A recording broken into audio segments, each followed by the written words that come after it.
ஆரோக்கியமும் அறுசுவையும் சங்கமிக்கும் மாபெரும் FMCG எக்ஸ்போ அண்ட் ஃபுட் பஜார் 2025 நாள் டிசம்பர் 26, 27 மற்றும் 28 தேதிகளில். இடம் சென்னை ட்ரேட் சென்டர், நந்தபாக்கம். அனைவரும் வருக, அனுமதி இலவசம். இந்தியாவிலேயே தமிழகம் பொருளாதாரத்துல மிக மோசமான சூழ்நிலையில் இருந்து கொண்டிருக்கிறது. ஏன்னு சொன்னா 2020-21 ரிட்டையர் ஆன கவர்மெண்ட் எம்ப்ளாயீஸுக்கு ரிட்டையர்மெண்ட் பெனிஃபிட்ஸ் கூட இன்னும் தரல, அரசாங்கத்தால் தர முடியல. நீங்க எப்ப பார்த்தாலும் இந்த பொய்யான நேரேட்டிவ், அதன் மூலமா தமிழக மக்களை ஏமாற்றி கொண்டிருக்கின்ற ஒரு அரசாக திரு ஸ்டாலின் அவர்களுடைய அரசாங்கம் இருக்கிறது.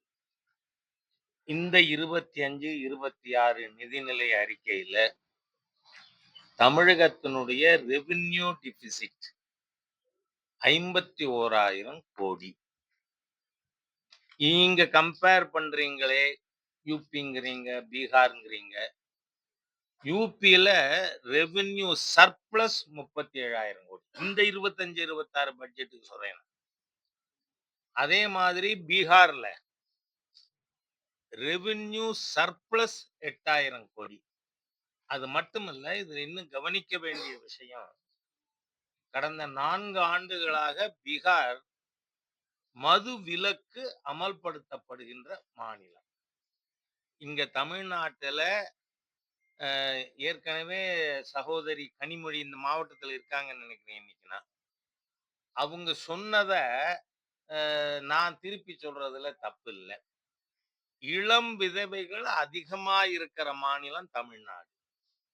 அப்படின்னா பெண்கள் தாலி அறுத்து அரசாங்கத்துக்கு எவ்வளவு பணம் வருது? 56,000 கோடி. இந்த 56,000 கோடி பீகாருக்கு கிடையாது. ஆனால் பீகார்ல சர்ப்ளஸ் பட்ஜெட் 8,000 கோடி. இங்க டிபிசிட், ரெவென்யூ டிபிசிட் 51,000 கோடி. அது மட்டுமல்ல,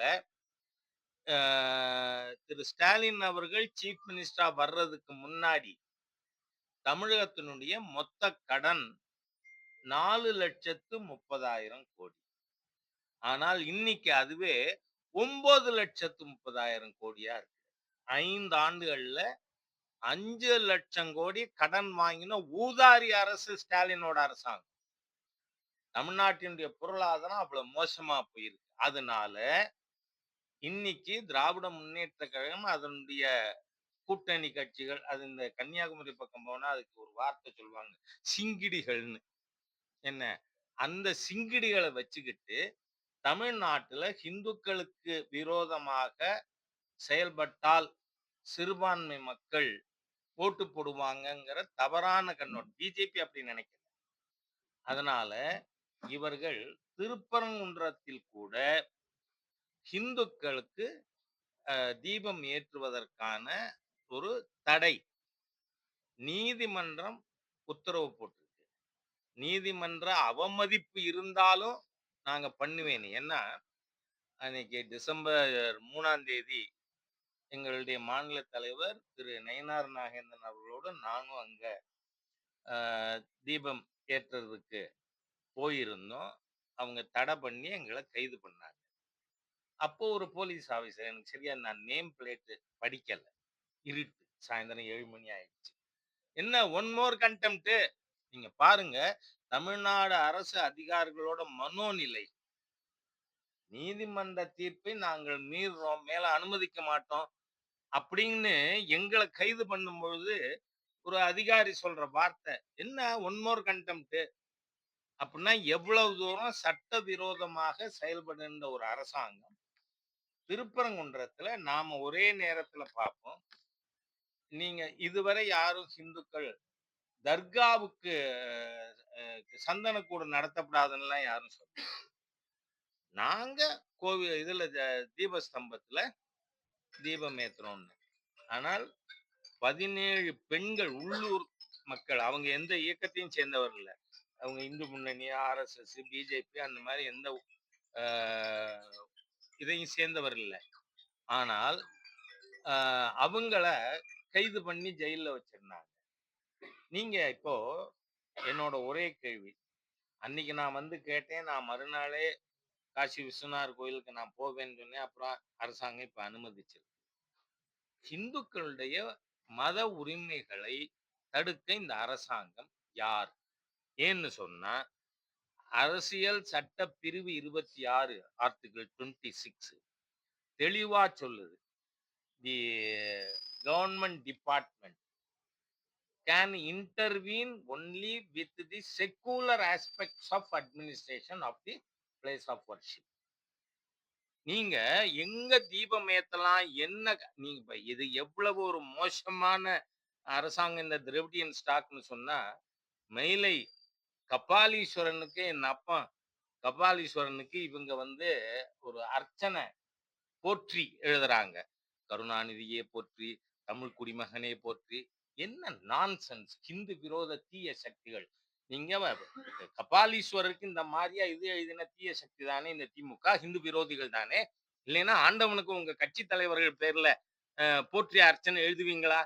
ஆகவே இன்றைக்கு இவர்கள் அந்த தீபஸ்தம்பம், அத ஒரு அம்மா சொன்னாங்க, அவங்க தூத்துக்குடி எம்பி, அது சர்வே கல்லுன்னு. இவங்க அப்பா ஆட்சி செஞ்ச காலத்துல 9 அடிக்கு சர்வே கல் எங்கேயாவது ஊனி இருக்கீங்களா? என்ன ஒரு கேவலமான ஒரு நடவடிக்கைகள் பாருங்க. ஒரு தீபஸ்தம்பத்தை அதுல அனுமார் படம் இருக்கு. இதெல்லாம் சர்வே கல்லுல பொறிச்சு அங்க வைப்பாங்களா?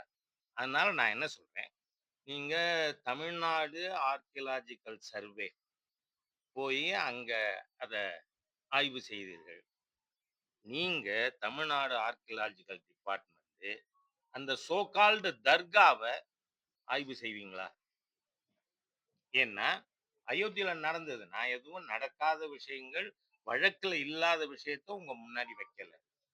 அயோத்தியில அந்த பாபர் மஸ்ஜித் என்று சொல்லப்பட்ட அந்த கட்டடத்துக்கு சுத்தி அகழ்வாய்வு நடத்தி, அது இந்து கோவிலை இடித்துத்தான் கட்டப்பட்டதுன்னு ஆர்கியலாஜிக்கல் சர்வே கொடுத்தது. இப்ப அதுலயும் அது முன்னின்று நடத்தினவர் ஒரு முஸ்லிம் சகோதரர், அந்த ஆர்கியலாஜிக்கல் சர்வே.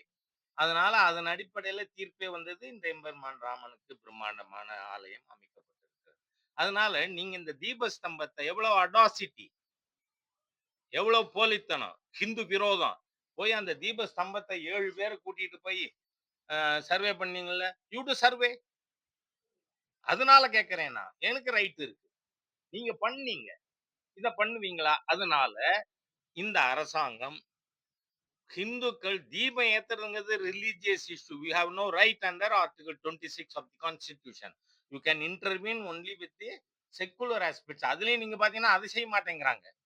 நீங்க பார்த்தா இப்போ சேகர் பாபு பிரசன்ட் பண்ணின இது பாலிசி நோட்டு, கொள்கை விளக்க குறிப்புல என்ன சொல்லியிருக்கீங்க? இந்து அறநிலைத்துறையின் கீழ் இருக்கின்ற கோவில்களின் மொத்த நிலம் 4,76,581 ஏக்கர். நஞ்சை, புஞ்சை, மானாவாரி. ஷோமி. இது நானே கேட்கல. 6/7/2021 சுவோமோட்டோ ஜட்ஜ்மெண்ட்ல ஜஸ்டிஸ் மகாதேவன் அவர்களும் ஜஸ்டிஸ் ஆதிகேசவல் அவர்களும் அவங்க 75 டைரக்டிவ்ஸ் அவங்க ஜட்ஜ்மெண்ட்ல கொடுத்திருக்காங்க. அதுல ஒண்ணு, அறநிலைத்துறையின் கீழ் இருக்கின்ற கோவில்களின் நிலங்கள் நேரடியாக கோவில் நிர்வாகத்திலே இருப்பது எவ்வளவு, கோவில் அடுத்தவருக்கு குத்தகைக்கு விட்டிருப்பது எவ்வளவு, ஆக்கிரமிப்பில் இருப்பது எவ்வளவு. இதுக்கு இன்னி வரைக்கும் 5 வருஷம் முடிய போகுதுங்க. ஜூலை 21ல வந்த ஜட்ஜ்மெண்ட். இன்னி வரைக்கும் இந்த அறநிலைத்துறை அமைச்சகம் கொடுத்திருக்கீங்களா? அப்ப இந்த அமைச்சர் இருக்கிறதுக்கு அருகதை இல்லாத நபர் தானே அமைச்சரா இருக்கார் இந்த சேகர் பாபு. பொழுது விடிஞ்சா ராஜாவை அட்டாக் பண்ற தவிர அந்த ஆளுக்கு வேற வேலையே கிடையாது. அதனால இன்றைக்கு பொருளாதார ரீதியாக தமிழகத்தை அழித்து கொண்டிருக்கின்ற ஆட்சி திமுக ஆட்சி, ஸ்டாலின் ஆட்சி. அதே சமயத்துல மதவெறியை தூண்டி நேத்திக்கு போய் ஸ்டாலின், உதயநிதி ஸ்டாலின் படிக்கிறார். இத்தனை கோடி இந்த சர்ச்சுக்கு கொடுத்தேன், அத்தனை கோடி அந்த சர்ச்சுக்கு கொடுத்தேன். ஹிந்து மதத்துக்கா ஒரு நயா பைசா கொடுத்திருக்கீங்களா? ஆயிரக்கணக்கான கோடி பணத்தை சுருட்டுறீங்க கோவில்ல இருந்து. ஏன்னா திருச்செந்தூர் முருகன் கோவிலுக்கு கும்பாபிஷேகம் ஆச்சு. நான் போயிருந்தேன் 40வது நாள் அந்த மண்டல் பூஜைக்குள்ள போறதுக்காக. அப்ப பாத்தீங்கன்னா, கார நிறுத்திவிட்டு கீழ இறங்குறேன். ஒரு அடி பள்ளம். காரணம் என்ன? சிமெண்ட் போடுறதுக்கு பதிலா நீ மணல கொட்டி கட்டடம் கட்டி இருக்கிறதுனால தானே. ஆகவே கோவிலுடைய கட்டுமானத்திலே கொள்ளையடிக்கின்ற திருட்டு சர்க்கார் இது. இன்னி வரைக்கும் பழனியில அ முத்தமிழ் கடவுள் முருகப்பெருமான் மாநாடு நடத்துனீங்க. கோவில் பணத்திலேருந்து. நீங்க சேகர் பாபு அவரோட தோப்பனார் பணத்திலேருந்து போட்டிருந்தா, நான் கேள்வி கேட்க மாட்டேன். கோவில் பணத்திலேருந்து நடத்தியிருக்கீங்களே, இன்னி வரைக்கும் கணக்கு குடுத்தீங்களா? ஆகவே இது ஒரு திருட்டு சர்க்கார். ஹிந்து கோவில்களை கொள்ளையடிக்குது. ஆனா, நாங்க பாருங்க இத்தன பண்ணியிருக்கோம், அத்தன பண்ணியிருக்கோம். சரி அதுல ஒண்ணு சொல்றார். 1500 சிறுபான்மையினர் நடத்துகின்ற பள்ளிக்கூடங்கள். அந்த பள்ளிக்கூடங்களிலே ஆசிரியர் நியமனம் அவர்களே செய்து கொள்ளலாம் என்று ஆணை பிறப்பிச்சிருக்கோம்னு சொல்றாரு. ஏன் ஹிந்து கல்வி நிறுவனங்களுக்கு அந்த சட்டம் கிடையாது? அப்ப நீங்க ஹிந்து விரோதி தானே. 1500 சிறுபான்மை கல்வி நிறுவனங்கள், ஆசிரியர்கள், பணியாளர்கள் நியமனம் அவர்களே செய்து கொள்ளலாம். ஆனா ஹிந்து கோவிலுக்கு நீ வருவியா? இது என்ன அராஜகம்? என்ன அயோக்கியத்தனம்? ஆகவே இன்றைய அரசாங்கம் 100% ஹிந்துக்களை, கோவில்களை, கல்வி நிலையங்களை சுரண்டுகின்ற ஒரு தீய அரசு. இத மக்கள்ட்ட நிச்சயமா அ பாரதிய ஜனதா கட்சி எடுத்து நான் சொல்றதுக்கு இருக்கு. நீங்க அதுக்கு மேல அதோட இல்ல இங்க நம்ம மாவட்டத்துல 2, 3 இது இந்துக்கள் இருக்கிற பகுதி. வந்து உத்தமபாளையம் தாலுகா, கம்பம் நகர், உத்தமபுரம் கிராமத்துல சர்வே எண் 884/205 இதுல இருக்கிற 22 சென்ட். இது நத்தம் புறம்போக்கு இடம். இதுல ஏழை எளிய இந்து மக்கள் குடியிருக்காங்க. இத வக்ஃப் போர்டு தங்க சொத்துன்னு கிளைம் பண்ணுது. அதே மாதிரியா பல இடங்கள் நம்ம மறவர், சின்னமனூரில் அ இல்ல மறவர் சமூக மக்கள் வாழற இடத்த வக்ஃப் போர்டு அப்படின்னு சொல்லி ஆக்கிரமிக்க முயற்சி நடக்குது. அப்படி தகவல்கள் வருது. ஆகவே இத பொதுமக்கள் சார்பா பாரதிய ஜனதா கட்சி நிக்கும். இத in the name of Waqf board அபகரிக்கிறத நாம அனுமதிக்க முடியாது. நீங்க எதுவும் கேட்கல. ஓகே. நிறைய தமிழக அரசு வந்து வருவாய் பற்றாக்குறை ஆமா. வருவாய் மிகுதியில் உபரியில முதலமைச்சர் ஸ்டாலின் இன்னைக்கு பேசுறப்ப சொல்றாரு வந்து தமிழக அரசின் ஒவ்வொரு திட்டங்களும் வந்து ஒவ்வொரு குடும்பங்களுக்கு சென்றடைஞ்சிருக்கு. நான் என்ன சொல்றேன்? என்ன திட்டம்? திட்டம் பேர சொல்லுங்க. ஏன்னா, நீங்க 5 லட்சம் கோடி கடன் வாங்கியிருக்கீங்க. இந்த 5 வருஷத்துல. அதுக்கு முன்னாடி 74 வருஷத்துல மொத்த கடன் தமிழ்நாட்டுக்கு எவ்வளவு? 4,30,030,000 கோடி. ஆனா இன்னைக்கு 9,30,030,000 5 லட்சம் கோடி கடன் வாங்கியிருக்கீங்க. அது தவிர பற்றாக்குறை பட்ஜெட். நீங்க என்ன திட்டம் குடுத்திருக்கீங்க? இன்னைக்கு சாலை வேலை எங்கேயாவது நடக்குன்னா அது ஹைவே டிபார்ட்மெண்டா இருக்கு. சென்ட்ரல் கவர்மெண்டா இருக்கு. வந்து பள்ளிக்கூடங்களுக்கு மாத்திரம் கல்வி நிலையங்களுக்கு 20 ஹெட்ல சென்ட்ரல் கவர்மெண்ட் குடுக்குது. உங்களுக்கு இவங்க லூட் பண்றது சென்ட்ரல் கவர்மெண்ட் ஃபண்ட் பண்றது சொல்றேன்னா, எல்லா கவர்மெண்ட் ஸ்கூல், கவர்மெண்ட் எய்டட் ஸ்கூலுக்கு ஒரு கம்ப்யூட்டர் ஆசிரியர் ரூ. 15,000 சென்டர் மாசா மாசம் குடுத்து கொண்டு.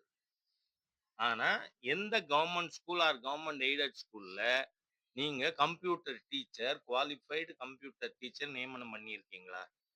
ஏன்னா எங்க மாவட்டத்துல வந்து ஆ என்ன ஊர் பேர்? அறந்தாங்கி பக்கத்துல. அதுல வந்து கம்ப்யூட்டர் ஆன் பண்ண போன பையன் ஷாக் அடிச்சு செத்து போனானா இல்லையா? எங்கேயாவது கம்ப்யூட்டருக்கு புஸ்தகம் போட்டிருக்கீங்களா? எல்லா மாநிலத்திலயும் இருக்கு. சென்டர் குடுக்கிற ஃபண்ட மிஸ்யூஸ் பண்ணி எல்லா ஸ்கூல்லயும் யாரு கம்ப்யூட்டர் கிளாஸ் எடுக்கிறது? அந்த டேட்டா என்ட்ரி ஆப்பரேட்டர் சம்பள கணக்கு எழுதுறாருல கம்ப்யூட்டர் அவரை வச்சு நடத்துறீங்க. குவாலிஃபைடு கம்ப்யூட்டர் டீச்சர் போடல. அது மட்டும் இல்ல கம்ப்யூட்டருக்கு புஸ்தகமே போடலங்க. சயின்ஸ் புஸ்தகத்துல 3 பக்கம் கம்ப்யூட்டர் பாடம். ஆனா மீதி எல்லா மாநிலங்களிலும் கம்ப்யூட்டருக்கு தனி புக்கு போட்டிருக்காங்க. ஒவ்வொன்னையும் சென்ட்ரல் கவர்மெண்ட் ப்ராஜெக்ட்ஸ வந்து வாயில அள்ளி போட்டுக்கிறதுக்கான ஒரு அரசாங்கம். இந்த அரசாங்கம் அதனால தான் சொன்னேன் நான். 20லிருந்து ரிட்டயர்டு கவர்ன்மென்ட் எம்ப்ளாயீஸ்க்கு ரிட்டயர்மென்ட் பெனிஃபிட்ஸ் குடுக்கல. அப்ப நீங்க என்ன திட்டம் குடுக்குறீங்க? மக்கள் பணத்த சாப்பிடுறீங்க. நீங்க ஒவ்வொரு மந்திரியும் 17 மந்திரிக்கு எதிரா வழக்கு இருக்கு. எல்லாம் 6,000 கோடி, 8,000 கோடி, 65,000 கோடி ஒரு எம்பி. இருக்கா இல்லையா? நான் ஒண்ணும் இல்லாத பேசலையே. அதனால இந்த லூட்டர் ஆஃப் தமிழ்நாடு பப்ளிக் இது தூக்கி எறியலைன்னா, தமிழ்நாட்டினுடைய எதிர்காலம் மிக மோசமானதா போகும். 100 நாள் வேலை திட்டத்துக்கு வந்து பெயர் மாற்றம் செஞ்சிருக்காங்க. அகில சரி. இந்திய காங்கிரஸ் கமிட்டி வந்து ஒரு மகாத்மா காந்தி ஊரக வேலைவாய்ப்பு உறுதி திட்டம் காப்போம் இயக்கம் சொல்லி ஜனவரி 8ஆம் தேதி தொடங்குறதா சொல்லியிருக்காங்க. நான் என்ன சொல்றேன், ஆ நீங்க யாரோட கூட்டணி வச்சிருக்க காங்கிரஸ்? திமுகவோட. கருணாநிதி மட்டும் ஆட்சியில இருந்தது, திமுக ஆட்சியில இருந்தது 30 வருஷம் இருக்குமா? தமிழ்நாட்டுல ஒரு திட்டமாவது மகாத்மா காந்தி பேர்ல வச்சிருக்கீங்களா? 1 இன் 30 லாங் இயர்ஸ். யார ஏமாத்துறீங்க? நீங்க மகாத்மா காந்தி எவ்வளவு கேவலமா புத்தகம் போட்டீங்கன்னு நான் இப்ப ஒரு புதிய விஷயத்த கொண்டு வரேன். புக்கு போட்டிருக்கீங்க. கன்னி பெண்கள் தோள்களிலே கை போட்டு வரும் காமாந்தகாரனை பார்த்தாயா காந்தி. பேசுனீங்களா இல்லையா? Dravidian stock. ஒரு பேர் சொல்லுங்க. எல்லாத்துலயும் எங்க திரும்பினாலும் கருணாநிதி. இப்போ நீங்க பாருங்க முந்தான தமிழ்நாடு அரசு போக்குவரத்து கழகம்னு இருந்ததா? அது இப்ப என்னவா இருக்கு? என்னவா இருக்கு? தமிழ்நாடு காணும். நான் சொல்றேன் நீங்க திராவிட முன்னேற்ற கழகத்தை சேர்ந்தவர்கள் தமிழ் பற்றுள்ளவர்களா இல்ல தமிழ் விரோதிகளா? இந்த ஒரு விஷயத்துல என் நண்பர் சீமான் சொல்றது அத்தனையும் உண்மைங்கிறேன் நான். நீங்கள் தமிழ் விரோதிகள். ஏன்னா அந்த அரசு போக்குவரத்து கழகம் இப்ப வச்சுங்க. என்னவா இருந்தது? தமிழ்நாடு அரசு போக்குவரத்து கழகம். ஏன் தமிழ்நாட்டை எடுத்தீங்க? தமிழ் விரோதிகளே. அப்படி கேட்கிறேன் நான். உண்மைதானே? எடுத்துதானே இருக்கீங்க. இதுல எனக்கு என்ன தகவல் அன்கன்ஃபர்ம்டு ரிப்போர்ட். இப்போ வெறும் அரசு போக்குவரத்துக்குன்னு வச்சுட்டு இன்னும் 10 நாள் கழிச்சு முன்னாடி அந்த தமிழ்நாடுன்னு இருந்த இடத்துல கருணாநிதினு பேர் வைக்கிறதுக்காகன்னு சொல்றாங்க. But it's unconfirmed report. ஆகவே இந்த தமிழ்நாட்டை இன்னும் கருணாநிதி அவர்கள் இல்லைன்னா தமிழ்நாடே இல்லைங்கிறது மாதிரியா கொண்டு வர்றதுக்கான திருட்டுத்தனம் தானே. காந்தியை பத்தி பேசுறதுக்கு இந்த அரசாங்கத்துக்கு என்ன ரைட்? காங்கிரஸ்காரங்க எப்படி நீங்க வெக்கமே இல்லாம அந்த திமுகவோட கூட்டணி வச்சிருக்கீங்க? ஒரு ஸ்கீம் நான் கேட்கிறேன். இத்தனை நீங்க வச்சிருக்கீங்க திராவிடியன் ஸ்டாக் பேரு. ஒரு பேர் சொல்லுங்க மகாத்மா காந்தி பேர் வச்சோம்னு. அதனால அதெல்லாம் பேச வேணாம். நீங்கள் காந்தியின் விரோதிகள். காந்தியை கேவலமா பேசினவங்க. அதனால திராவிடத்திற்கும் தமிழ் தேசியத்திற்கும் தான் வரும் தேர்தல்ல போட்டியிடுவீங்க. சீமான் இன்னைக்கு நடந்த அவங்க பொதுக்குழுல பேசியிருக்காங்க. நான் சொல்றேன் பிரிவினைவாதத்திற்கும் தேசியத்திற்கும் போட்டி. அது இந்த தேர்தல்ல நிரூபிக்கும். தேசியம் பேசுறவங்களுக்கும் தேச விரோதிகளுக்கும் தனித்தமிழ்நாடு கேட்டவங்க தானே சார். 62ல பிரிவினைவாதம் கேட்டால் தேர்தல்ல போட்டியிட முடியாது. கட்சியினுடைய அங்கீகாரம் ரத்து செய்யப்படும் சொன்னதுனால தான் திமுக மாறிச்சு. இல்லைன்னா திமுக பிரிவினைவாதிகள் தானே. அதனால அவர்களுக்கும் தேசியத்திற்கும் போட்டி. நன்றி.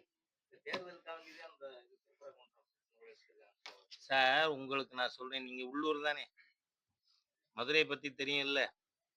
சரி, திரு பி ராஜகோபாலன் வழக்கறிஞர். அவர் வீட்டு வாசல்ல மொட்டை கோபுரத்துக்கு எதிர்த்தாப்புல கொல்லப்பட்டார் வெட்டி. முஸ்லிம்களால். உண்டா இல்லையா? நான் ஒண்ணும் இல்லாத சொல்லலையே. நடந்ததை சொல்றேன். முஸ்லிம் மத வெறியர்கள் மதுரையில வழக்கறிஞர் ராஜகோபாலனை கொலை பண்ணாங்க. ஏபிவிபியினுடைய மாநில தலைவரா இருந்த பரமேஸ்வரனை வீட்டு வாசலை வச்சு வெட்டி கொன்னாங்க. இதெல்லாம் முஸ்லிம் பயங்கரவாதிகள் ஏற்கனவே எஸ்டாப்ளிஷ்டு கோர்ட்ல வழக்குறாரு. அதனால அன்னைக்கு அவர் மேல இந்த தீபஸ்தம்பத்துல விளக்கேத்தனம்னு போராட்டம் நடத்தினாரா இல்லையா? எனக்கு அதை சொல்லுங்க. என்கிட்ட போலித்தனமே கிடையாது. ராஜா கிட்ட எல்லாருக்கும் கோபம் வர்றது ஒரே ஒரு விஷயத்துக்கு தான். இவன் உண்மையா பளிச்சுன்னு பேசிப்படுறான். அன்னைக்கு ராஜகோபாலன் அவர்கள் கொல்லப்பட்டதுக்கே இந்த திருப்பரங்குன்றம் விளக்கேத்துறது தான் ரீசன். ஏன்னா அதுக்காக போராடினார். அதனால இவங்க திராவிட புழுகு மூட்டைகளுக்கு வந்து இவங்க இன்னும் ஃபால்ஸ் நெரேட்டிவ் செட் பண்ணுவாங்க. ஆனால் நாம இந்து மக்களிடம் இத எடுத்து சொல்லுவோம். உண்மையை சொல்லுவோம். ராஜகோபாலனை இதுக்காக தான் கொன்னாங்க அப்படிங்கறது சொல்லுவோம். நன்றி.